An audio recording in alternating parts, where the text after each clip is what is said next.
Eşitesiniz mi? Men aqtağınıttınız mı?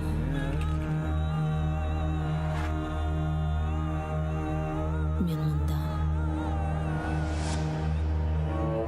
Bu menin toprağım. Menin hırımım.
Вимагають звільнити та відправити на лікування Сервєта Газієва. У соціальних мережах активісти почали флешмоб на підтримку політв'язня. У 61-річного Газієва, якого утримують у ростовському СІЗО, стався мікроінсульт. Він фігурант найбільшої кримської справи про тероризм. Його затримали навесні 2019 року після масових облав разом з іншими 24 кримськими татарами. Їх через буцімто причетність до політичної партії Хізбут Тахрір звинувачують у тероризмі та спробі захоплення влади в Росії. За словами адвоката, який напередодні відвідав Газієва, йому в СІЗО стало зле. Втім, оглянувши його, навіть не відвезли до лікарні. Політв'язень скаржиться на болі в потилиці та серці. Також загострилися хронічні захворювання. Фигурант самого большого крымского политического дела Хизбут Тахрир Сервет Газиев, которому 61 год, перенес микроинсульт в следственном изоляторе Ростова-на-Дону. У него болит затылок, сердце. Обострились хронические заболевания, которые беспокоили его и ранее. Визуально у него скошен правый угол рта и правый глаз. Однако политузнику не оказывается никакая помощь. Вот уже более 2 лет он находится в застенках СИЗО. На момент ареста он имел ряд хронических заболеваний, которые в условиях СИЗО лишь обострились. На протяжении последних нескольких месяцев я была свидетелем тому, как практически на каждое судебное заседание Сервет Ага вызывали скорую помощь. На свое самочувствие он также жаловался, находясь в СИЗО, но не получал никакой квалифицированной медицинской помощи. После неоднократных жалоб адвокатов его вывезли в больницу, где также врачи не оказали никакой квалифицированной медицинской помощи, не осмотрев его должным образом. Вся эта преступная халатность привела к тому, что 28 июня Сервет Ага перенес микроинсульт. Мы этого человека, Сервет Ага, знаем как хорошего человека, отзывчивого человека. Он друг нашей семьи, мы рядом жили. Сервет Ага сейчас находится в СИЗО, и мы требуем, чтобы его освободили в скором времени. И всех наших братьев, в том числе, тоже, чтобы освободили в ближайшее время. Перестаньте убивать наших стариков. Прекратите это издевательство над пожилыми людьми. Мы узнали новость о том, что у Газиева Сервет Ага случился инсульт. Ему 61 год, и в его возрасте это равносильно пыткам. Мы требуем освободить Сервета Газиева.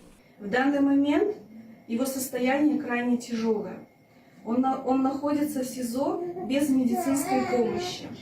Мы требуем срочного освобождения Сервета Ага Газиева и предоставления ему квалифицированной медицинской помощи. ЄС одноголосно продовжив економічні санкції проти Росії ще на півроку. Обмеження запроваджені за окупацію Криму та навмисну дестабілізацію України. Рішення затвердили після оцінювання впровадження Мінських угод. Лідери ЄС закликали Росію повністю взяти на себе відповідальність у забезпеченні виконання Мінських домовленостей. Нагадаю, економічні санкції проти Росії запроваджені у 2014 році у відповідь на агресію проти України. Після того їх весь час продовжували. Санкції обмежують для РФ доступ до первинних та вторинних ринків капіталу ЄС для деяких російських банків та компаній і забороняють форми фінансової допомоги та брокерської діяльності. Також вони забороняють імпорт, експорт або передачу всього оборонного обладнання. Санкції обмежують доступ Росії до деяких технологій, які можуть бути використані в російському енергетичному секторі, наприклад, при видобутку та розвідці нафти. В Збройних силах України четверта бойова втрата липня. Вихідними біля Золотого на Луганщині від кулі ворожого снайпера поліг старший солдат 24-ї бригади імені короля Данила Володимир Яськів. Окупанти минулої доби вчинили 8 порушень тиші, знову били артилерією на Приазов'ї, а також українські військові фіксували кілька прольотів російських безпілотників. Біля Широкиного збройні формування Російської Федерації обстрілювали українські позиції з мінометів 82-го калібру та автоматичних станкових гранатометів. У напрямку Авдіївки ворог вів вогонь з ручних протитанкових і підствольних гранатометів. Крім того, в районі проведення операції Об'єднаних сил було зафіксовано 2 прольоти ворожих БПЛА з перетином лінії розмежування. Бойових втрат серед українських захисників немає. В Криму знову очікують сильні зливи та шквальні вітри. В окупаційному міністерстві надзвичайних ситуацій півострова знову оголосили штормове попередження. Понеділок та вівторок, згідно з їх прогнозами, відзначаться потужними зливами, грозами, крупним градом та вітрами з поривами до 25 метрів на секунду. Окупаційні МНСники зазначили, що за такої погоди є висока ймовірність виникнення надзвичайних ситуацій, пов'язаних з підтопленнями, аваріями на об'єктах енергетики, ЖКГ, можливі порушення транспортного сполучення, а також пошкодження та загибель сільськогосподарських культур. Крім того, існує загроза життю та здоров'ю людей через можливе падіння рекламних щитів, слабо закріплених конструкцій, дерев та можливими обривами ліній електропередач. Також існує ймовірність лиха в акваторіях Чорного, Азовського морів та Керченської протоки. 4 липня Крим вдруге за півмісяця постраждав від сильних дощів. З берегів вийшли 3 річки. Лише в Бахчисарайському районі, де випали 2 місячні норми опадів, підтоплено більше сотні будинків і присадибних ділянок в 10 населених пунктах. 2 жінки госпіталізовані, 1 загинула. Раніше, 17 та 18 червня, внаслідок сильних злив була підтоплена Керч та схід півострова, а також центральна частина Ялти. В Ялті загинула 1 людина, постраждали 58. 1 людина вважається зниклою безвісти. Життя з краєвидом сміттєзвалища. Жителі окупованої Керчі скаржаться на завали сміття біля їх будинків. Контейнери переповнені, але й навколо них кучугури побутових відходів, де часами бігають щури. А через нестерпний сморід люди навіть не відкривають вікна. Такі краєвиди фільмують керчани з різних районів міста. Крім сміттєвих мішків, що виносять люди, тут і гори поламаних гілок та непотребу, знесеного майже місяць тому повінню. Частина понівечених і підтоплених меблів з навколишніх крамниць так і лежить на вулиці Козлова, що прямує до центрального ринку. Містяни навіть зафільмували, як палає імпровізоване сміттєзвалище. Окупаційна адміністрація Керчі запевняє, що в занедбаності міста винна підрядна компанія з вивезення сміття «Крим-Екоресурси» та скаржиться на неї до окупаційного міністерства ЖКГ Криму. Вот иду я по Буденного 3, выкидывать мусор. Я извиняюсь, а выкидывать-то куда? Куда выкидывать?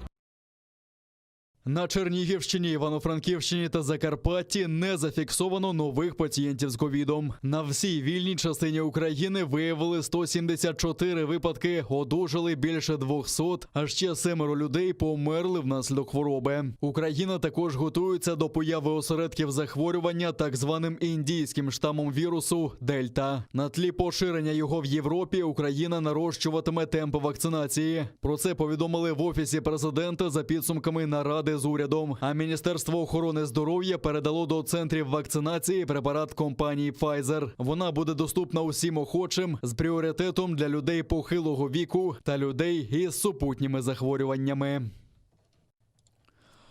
А в окупованому Криму встановили новий добовий рекорд захворюваності. За підрахунками окупаційної влади на півострові зареєстровано 491 новий випадок COVID-19. Це найвищий показник за весь період пандемії. А ще 10 людей не змогли побороти хворобу та пішли з життя.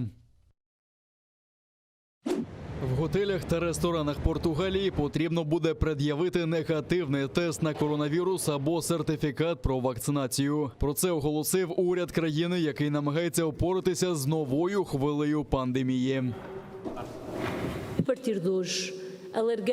З сьогоднішнього дня ми розширили застосування цифрового сертифікату для готелів та інших закладів відпочинку по всій країні, а також для доступу в ресторани з 7 години вечора п'ятниці і протягом усіх вихідних у муніципалітетах, де ризик зараження високий. Останніми тижнями кількість нових добових випадків неухильно зростає. Вона вже досягла рівня, який востаннє спостерігався в лютому, коли в країні діяли заходи суворої ізоляції. При цьому зараз майже 90% випадків відносяться до більш заразного дельта-штаму коронавірусу. У готелях по всій країні при реєстрації потрібно пройти тест. Тобто під час реєстрації гості повинні пред'явити або цифровий сертифікат, або підтвердження негативного результату тесту. Правила для готелів та ресторанів не діятимуть для дітей у віці 12 років і молодше, а також співробітників закладів. Уряд Португалії сподівається, що нові заходи допоможуть стримати поширення коронавірусу і одночасно зможуть хоча б частково врятувати літній сезон. Правила діятимуть у 60 муніципалітетах з високим рівнем ризику, включаючи Лісабон та місто Порту. Збірна України представила офіційну форму, в якій виступить на Олімпійських іграх в Токіо. На презентацію до Олімпійського дому в Києві завітав і президент України Володимир Зеленський з дружиною. Екіпірування виконано в ніжних відтінках синього та жовтого. В такій формі наша олімпійська збірна з'явиться на відкритті ігор у Токіо 23 липня. Українські спортсмени здобули 160 ліцензій та змагатимуться у 29 дисциплінах. Закінчаться змагання 8 серпня.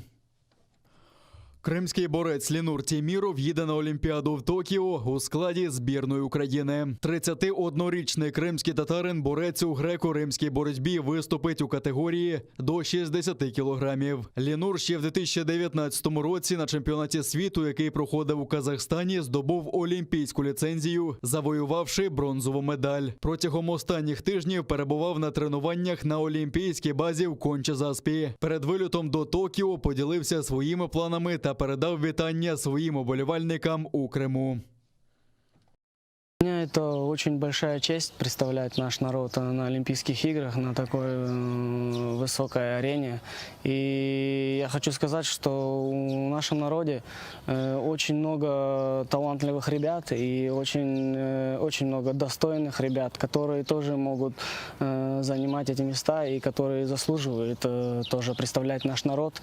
И я думаю, с нашими вместе сплоченными силами мы сможем сделать так, что не только один человек будет на Олимпиаде. И, пользуясь случаем, хочу передать домой в Крым всем большой привет, всем салам алейкум, всем селям.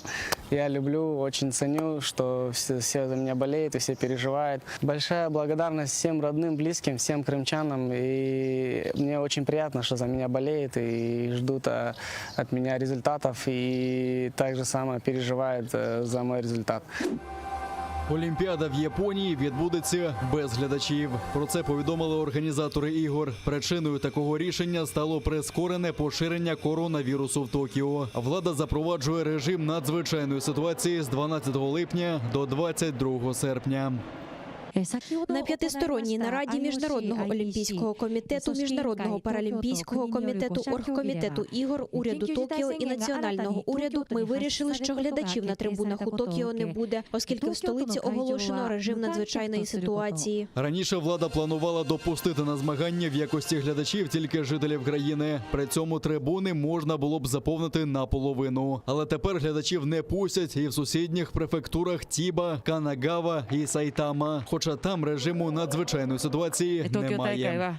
Ми хотіли бачити повні стадіони, щоб глядачі теж вітали спортсменів.